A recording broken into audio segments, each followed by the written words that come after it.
Wa an Qabisah ibni Mukharik al-Halali qala Rasulullah sallallahu alaihi wasallam, innal mas'alata la tahillu illa li ahadi thalathatin.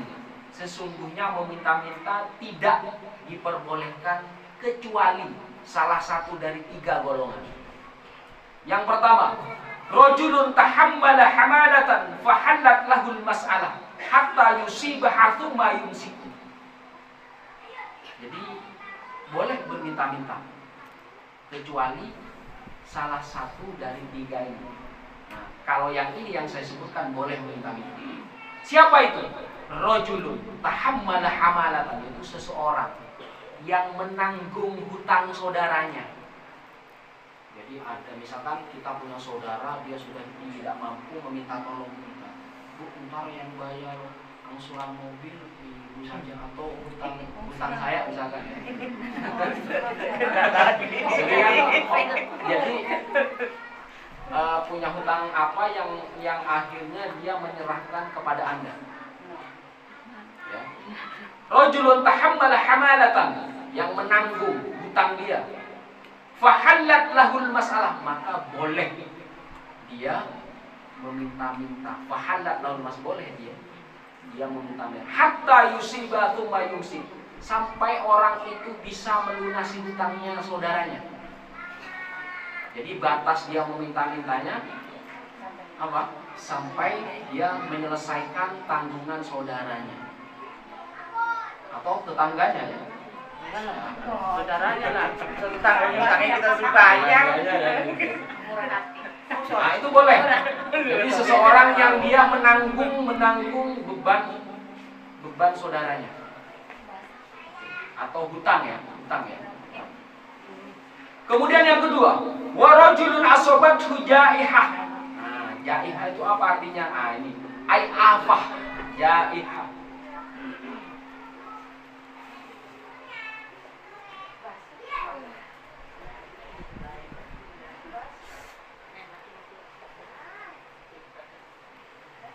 Afatul ilmi an-nisyan, bencana ilmu adalah lupa. Jadi kalau orang berilmu bencananya lupa. Jadi afatul itu artinya bencana. Yang kedua, yang boleh minta-minta ini ya. Wa rajulun asobat hujaihah. Jadi seseorang yang terkena jaihah atau bencana, afah. Ijtahad malahu fa. Ijtah, jadi dia terkena bencana alam, bencana kemanusiaan sampai hartanya hilang. Ijtahad malah, jadi sampai hartanya hilang, sampai harta bendanya hancur. Fahalat lahul masalah, boleh dia meminta-minta. Hatta yusiba kiwaman min aishin, sampai dia tegak kembali seperti kehidupan semula. Jadi boleh meminta-minta. Jadi kalau sudah dia penghidupannya seperti semula, dia tidak boleh meminta-minta. Batasnya seperti itu. Itu yang kedua. Kemudian yang ketiga. Ini yang ketiga. Warojulun asobathu faqoh. Apa artinya faqoh? Hajatun wa faqrun. Faqoh itu dia itu dikena kesengsaraan. Itu mungkin yang pertama ya. Yang kedua itu dia terkena bencana alam. Kemudian yang faqoh ini bisa jadi artinya kesengsaraan atau terkena penyakit yang parah sehingga sampai dia menjual semua propertinya, habis. Di sini sampai dia menjadi fakir. Di sini artinya hajatun wa fakrun, dia punya entah mengobati sampai dia menjadi fakir. Asobatu faqoh hatta yakuma talatatun min dawil hijab. Bagaimana ukurannya orang itu sengsara? Nah, ukurannya adalah ulul hijab. Jadi misalkan di sini RT 7. Jadi misalkan ada di RT 7 di rumah nomor 27 ya misalkan. Dia terkena faqoh. Atau kesengsaraan atau terkena penyakit. Dia bisa meminta-minta bisa meminta-minta kalau tetangganya minimal ada 3 orang. Jadi hatta yaquma thalathatun min dawil hijah min qaumi. Jadi ini tidak bisa berpura-pura. Minimal tetangganya 3 orang tuh harus tahu bahwasanya orang itu RT 7 di nomor 27 itu apa? Itu kena kesengsaraan. Minimal 3 orang. Ulul hijah. Hijah artinya di sini dawil akal. Jadi pun ya itu kemarin 1 minggu yang lalu terkena penyakit atau apa kesengsaraan sampai dia itu hilang semua, sampai menjadi fakir ya, sampai menjadi fakir. Dan itu orang-orang di sekitarnya paling tidak tahu minimal 3 orang. Minimal 3 orang. Laqad asobat fulan faqah fahalat lahul masalah hatta yusiba kiwawan min ais. Sampai orang-orang itu yang tetangganya bilang, oh ya benar itu. Orang itu terkena musibah penyakit. Sampai apa? Sampai orang itu pulih dan selesai dengan kesengsaraan itu, baru dia tidak boleh meminta-minta. Jadi untuk hal meminta-minta itu sudah dibahas, sudah pembahasan. Mungkin lihat di mana? Lihat di YouTube ya. Jadi itu ada 3 orang. Fama siwahunna minal mas'alati ya qabisuh suhtun ya'kulu sahibu suhtan. Sementara kecuali orang yang 3 tadi disebutkan itu haram hukumnya meminta-minta. Jadi apa? Hikmah dari hadis ini adalah seorang muslim, orang-orang beriman harus apa? Harus dia sering memberi, jangan meminta-minta. Kesimpulannya adalah ternyata orang Islam itu harus kaya. Iya kan? Orang Islam itu harus kaya, orang beriman itu harus kaya. Enggak, bukan kaya iman kaya, harta kaya, pikiran kaya, hati kaya. Jadi kalau semuanya kaya, orang Islam nggak ada yang miskin. Karena ketika orang itu kaya, maka dia akan memberikan ke orang yang lemah, saudara-saudara kita yang lemah. Bahkan kekayaan itu di dalam Al-Quran itu agar tidak berputar di satu tempat, maka diratakan, dibagi, didistribusikan. Ini hadis ini menunjukkan apa? Kita tidak boleh meminta-minta, berarti haruslah kaya. Famasi wahunna minal masalah. Jadi selain yang itu, selain yang ketiga itu, Yakubaiso, Yakubaiso itu sahabat tadi yang apa itu? Yang mendengar Rasulullah bersabda, suhtun yakulu sohibul sultan. Jadi orang yang melakukan itu, orang yang memperoleh sesuatu yang haram itu tidak boleh. Jadi seolah-olah meminta itu kayak yang barang haram. Jadi memang tidak dianjurkan kecuali yang disebutkan, kecuali 3 golongan yang sudah disebutkan tadi. Kalau terpaksa bagaimana? Saya sebenarnya tidak pengen minta-minta, tapi terpaksa. Jadi saya terpaksa meminta. Oke, karena itu menghindari agar kita tidak lapar, tetapi jangan menyukai meminta-minta.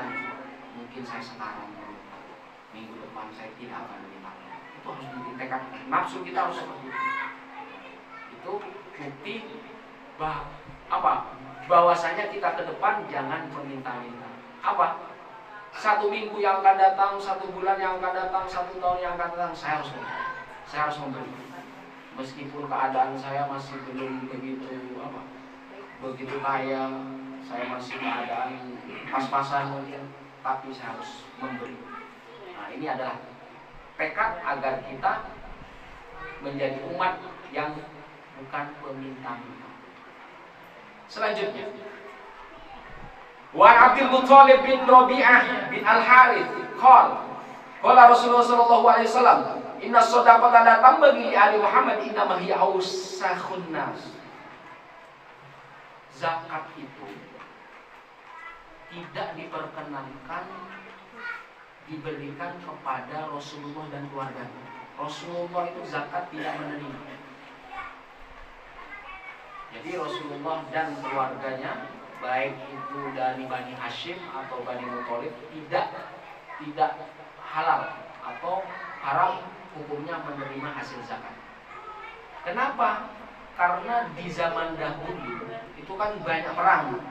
Jadi di zaman dahulu itu banyak perang. Di dalam perang ketika orang Islam itu menang, maka ada namanya rampasan perang yang disebut apa? Ghanimah atau harta rampasan perang. Bagi Rasulullah dan keluarganya itu mendapat jatah humus, mendapat seperlimanya.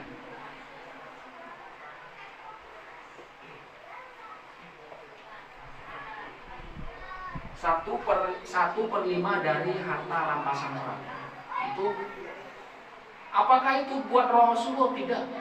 Bukan hanya untuk Rasulullah, bukan hanya untuk rumah tangga Rasulullah. Tidak. Itu diperuntukkan untuk semua keluarganya, untuk anak-anak yatim, kemudian orang-orang miskin, kemudian ibnu sabil. Jadi seperlima dari harta rampasan perang itu dibagikan kepada mereka. Tetapi tidak boleh keluarga Rasul itu menerima zakat. Nah, hadis ini menjelaskan inna shadaqata la tambagi li ali Muhammadin innama hiya awsaqun nas. Jadi sesungguhnya zakat tidak halal atau tidak boleh buat keturunan Muhammad atau keluarga Muhammad. Itu tidak boleh. Karena dianggapnya keluarga Muhammad menerima itu sebagai kotoran saja. Seolah-olah menerima kotoran. Hiya awsaqun nas. Jadi seperti kotoran manusia kalau keluarga Muhammad itu menerima zakat. Jadi tidak boleh menerima zakat, tetapi menerima harta rampasan seperlima. Harta rampasan perang seperlimanya. Itu seimbang ya. Selanjutnya, wa an Jubair bin Mut'im qala masyaitu ana wa Uthman bin Affan ila Nabi sallallahu alaihi wasallam faqulna ya Rasulullah a'taita bani Muthalib min khumusi Khaybar wa taraktana wa nahnu wa hum bi manzilatin wahidatin faqala Rasulullah innama Banu Muthalib wa Banu Hashim syai'un wahid. Jadi Bani Hashim sama Bani Muthalib itu keluarga Rasulullah. Bani Hashim dan Bani Muthalib itu tidak berhak menerima zakat, tetapi berhak menerima seperlima rampasan perang atau bisa disebut ghanimah. Jadi Banu Muthalib Muhammad bin Abdullah bin Abdul Muthalib. Jadi Abdul Muthalib, Bani Abdul Muthalib sama Bani Hashim tidak berhak menerima zakat, tetapi berhak menerima seperlima dari rampasan perang. Seperti itu. Wa nahnu wa bi manzilatil wahidin faqala Rasulullah innama Banu Muthalib wa Banu Hashim syai'un wahid. Jadi Banu Muthalib dan Banu Hashim itu satu keluarga. Jadi tidak berhak menerima zakat, tapi berhak menerima seperlima dari rampasan perang. Rasulullah aja tidak menerima zakat. Selanjutnya, wa Nabi Rafi radhiyallahu anhu anna Nabi sallallahu alaihi wasallam ba'atha rajulan ala shadaqati min Bani Makhzum faqala li Abi Rafi ishabni fa innaka tusibu minha faqala hatta atiya Nabi fasalu fa atahu fasa'alahu faqala maulal qaumi min anfusihim wa innama la tahillu lana shadaqah. Ini berkaitan dengan sahabat yang masih keluarga Rasul. Sesungguhnya Nabi Shallallahu Alaihi Wasallam ba'atha rajulan, mengutus seseorang. Jadi di sini ba'atha rajulan itu ismu al-arqam. Ala shadaqatin, yaitu mengutus orang untuk memungut zakat. Min Bani Makhzum, dari Bani Makhzum. Faqala li Abi Rafi. Jadi yang memungut adalah Arqam. Kemudian mengajak temannya yang namanya Rafi. Ishabni fa innaka tusibu minha. Ayo ikut saya. Siapa tahu kamu mendapat jatah zakat. Kenapa mendapat jatahnya? Kenapa? Karena apa? Li'amil. Dia menjadi panitia zakat.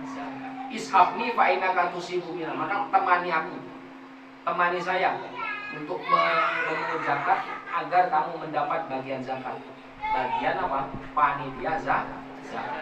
Faqala, tidak, hatta atiyan nabi fa'asal, saya tidak mau mendapat jatah zakat, saya akan bertanya dulu kepada Rasulullah. Kalau zaman dahulu, di zaman Rasulullah, kalau kita bingung apakah boleh atau tidak, kita bertanya kepada Rasulullah. Kalau sekarang kemana? Ya kan? Nah, pentingnya kita membahas kitab Turos itu seperti itu, karena pemahaman Al-Quran dan hadis dijelaskan oleh ulama-ulama kita yang termaktub di kitab-kitab mereka. Jadi yang kita baca ini, saya lanjutkan ya. Faqala li Abi Rafiq, ishabni fa innaka tusibu min al-faqal. Jadi Abu Rafiq ini saya tidak mau sampai saya datang kepada Rasulullah dan bertanya kepada beliau. Fa'atahu fasal. Jadi dua orang ini datang kepada Rasulullah dan bertanya. Faqal, Rasulullah bersabda, maulal qaumi min anfusihim. Maula.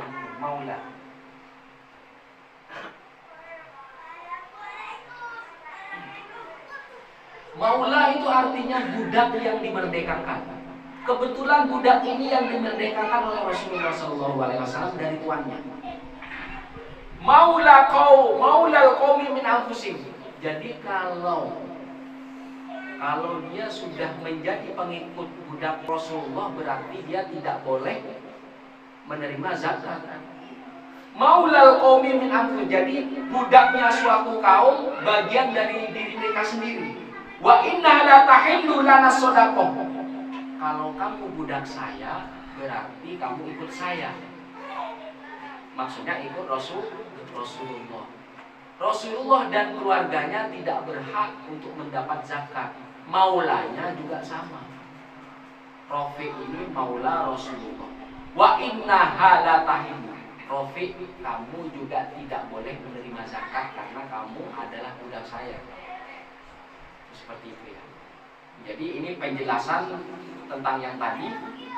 Jadi kalau keluarga Rasul itu berhak seperlima dari harta rampasan perang dan tidak berhak, tidak halal untuk menerima zakat. Selanjutnya, wa an Salim bin Abdullah bin Umar an abihi radhiyallahu anhu anna Rasulullah sallallahu alaihi wasallam kana yu'ti Umar bin Al-Khattab al-ata fayaqul a'tihi afqaru minni fayaqul khudha fatamawwalhu aw tasaddaq bihi wa ma ja'aka min hadzal mal wa anta ghairu masyruf wa la sa'ila fa khudhu wa la fala tudbi'hu nafsah. Jadi ini berkaitan dengan Umar bin Khattab, khalifah Islam kedua setelah Sayyidina Abu Bakar. Sesungguhnya Rasulullah SAW kana yu'ti. Jadi adalah Rasulullah memberi Umar bin Khattab itu sebuah pemberian. Jadi Rasulullah pernah memberi Umar bin Khattab sebuah pemberian, memberi sesuatu. Lalu Umar bin Khattab berkata, "A'tihi afqaru minni." Jadi kata Umar bin Khattab itu, pemberian ini kasih saja Rasulullah ke orang yang lebih fakir daripada saya. Padahal Umar itu bukan golongan atau sahabat Rasulullah yang kaya, tetapi apa? Tidak menerima atau memberikan hasil pemberian Rasulullah agar apa? Agar diberi kepada orang yang lebih fakir daripada Umar bin Khattab. A'tihi afqaru minni, berikan pemberian ini kepada orang yang lebih fakir daripada saya. Fayaqulu khud, jadi kata Rasulullah, ambillah Umar. Fatamawwalhu, simpanlah ini, au tasaddaq, jadi diterima dulu, ambil dulu. Terima, simpan. Kalau kamu tidak menghendaki, sedekahkan, tasaddaq. Wa ma ja'aka min hadzal mal wa anta ghairu masyruf wa la sa'il farhu wa ma la fala tudbi'u nafsak. Kalau kamu mendapatkan pemberian seperti ini lagi, wahai Umar, wa anta ghairu masyruf, dan kamu tidak mengharapkan pemberian ini, wala sa'il, dan kamu juga tidak meminta, fakhud, ambillah. Wa ma la fala tudbi'u nafsak. Tapi nafsumu, keinginanmu jangan ikut, jangan menyukai. Saya mau terima, Pak. Tapi tekadkan di dalam hati, saya sebenarnya menerima pemberian ini, saya tidak menyukai. 1 minggu ke depan, 1 bulan ke depan, saya tidak akan menerima pemberian. 1 tahun ke depan saya harus begini. Jadi kalau memang kita waktu itu butuh ya, waktu itu butuh ada pemberian, diterima ya. Tapi nafsu jangan menyukai itu. Tetap saya terima, saya simpan. Kalau memang waktu itu tidak butuh, atau misalkan butuh sebagian, yang sisa ini segerakan saja. Atau harus punya pikiran, saya tidak suka ini. Saya tidak suka pemberian ini. Saya tidak suka selalu menerima pemberian. Saya tidak suka, bahkan meminta pun saya paling tidak suka. Ini tekad. Tekad ini yang akan membuat kita berkembang, membuat kita bersungguh-sungguh, membuat kita mencari nafkah lebih besar lagi. Ketika kita berhasil, maka posisi kita